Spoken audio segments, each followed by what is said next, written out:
पवन कुमार एक बड़े सपनों वाला लड़का था। वो एक मिडिल क्लास फैमिली में पला बढ़ा। लाइफ हमेशा आसान नहीं थी, लेकिन पवन के दिल में एक जुनून था। वो कुछ बनना चाहता था, कुछ बड़ा करना चाहता था। वो एक आम जिंदगी से आगे की जिंदगी चाहता था। पवन एक अच्छा स्टूडेंट था।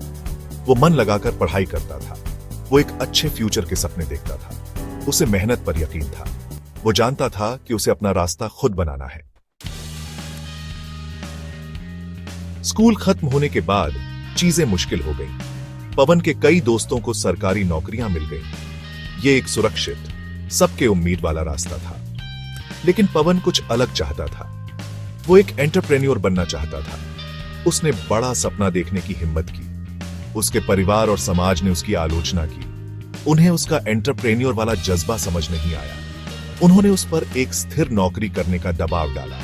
लेकिन पवन ने अपने सपनों को नहीं छोड़ा। पवन ने कई बिजनेस में हाथ आजमाए। उसने अलग अलग काम किए, लेकिन कामयाबी दूर रही। एक के बाद एक असफलता मिली। उसे कई मुसीबतों और निराशाओं का सामना करना पड़ा। मन में शक पैदा होने लगा, नेगेटिविटी घेरने लगी। पवन ने एक मुश्किल फैसला लिया। उसने घर छोड़ने का फैसला किया। वो जानता था कि उसे एक नई शुरुआत की जरूरत है। उसने अपना बैग पैक किया, उम्मीद और अनिश्चितता से भरा हुआ। वो अपना रास्ता खुद बनाने के लिए तैयार था। पवन रुद्रपुर पहुंचा।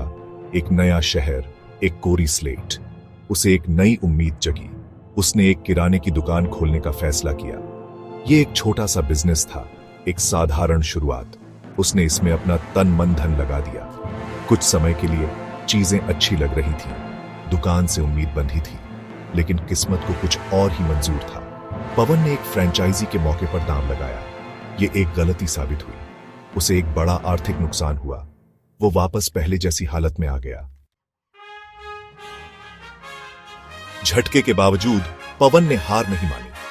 उसने अपनी गलतियों से सीखा। वो जानता था कि वो और भी बहुत कुछ कर सकता है। उसने खुद को संभाला और फिर से शुरुआत की। उसने रियल एस्टेट के बिजनेस में जाने का फैसला किया। उसकी मुलाकात एक अनुभवी बिजनेसमैन राम अवतार से हुई। राम अवतार ने पवन में क्षमता देखी। दोनों ने मिलकर कृष्णा ग्रीन कॉलोनी बनाई। यह पवन की जिंदगी का एक टर्निंग पॉइंट था। सेक्शन 6, एक बेहतर भविष्य बनाना। कृष्णा ग्रीन कॉलोनी की कामयाबी ने पवन की महत्वाकांक्षा को और बढ़ा दिया। वो अपनी सफलता से संतुष्ट नहीं हुआ। यह तो बस शुरुआत थी। उसने नए प्रोजेक्ट्स शुरू किए, और भी बड़े और बेहतर। उसने इंडियन वाटिका बनाई, जो एक बड़ा रेजिडेंशियल प्रोजेक्ट था। इसके बाद उसने इंडियन एंड क्लब स्वर सिटी बनाई, जो एक बड़ा टाउनशिप प्रोजेक्ट था। वो कुछ ऐसा मीनिंगफुल बनाना चाहता था जो हमेशा याद रहे। सेक्शन 7, एक विजन को आकार देना। कुहू इंफ्रा प्राइवेट लिमिटेड। पवन का विजन रियल एस्टेट से आगे का था। वो कुछ ऐसा बनाना चाहता था जो उसके बाद भी चलता रहे। वो अपना नाम छोड़ना चाहता था। 2023 में उसने कुहू इंफ्रा प्राइवेट लिमिटेड की स्थापना की। कुहू इंफ्रा सिर्फ एक कंपनी नहीं थी। ये पवन के सपनों और आकांक्षाओं का प्रतीक थी। ये इनोवेशन और प्रगति को दर्शाती थी। वो इंफ्रास्ट्रक्चर इंडस्ट्री में क्रांति लाना चाहता था। सेक्शन 8, कुहू कॉइन विश्वास की एक छलांग। पवन के सामने एक नई चुनौती थी, फंडिंग। कुहू इंफ्रा के विकास के लिए उसे पूंजी की जरूरत थी। पारंपरिक निवेशक झिझक रहे थे। वो उसके विजन से सहमत नहीं थे। लेकिन पवन निराश नहीं हुआ। उसने विश्वास की एक छलांग लगाने का फैसला किया। उसने कुहू कॉइन लॉन्च किया। ये एक क्रिप्टो करेंसी थी जो बिनेंस ब्लॉकचेन पर बनी थी।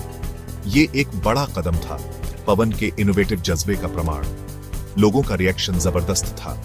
दुनिया भर के निवेशकों ने अपना समर्थन दिखाया। कुहू कॉइन कामयाब रही। सेक्शन 9, हम सब के लिए एक प्रेरणा।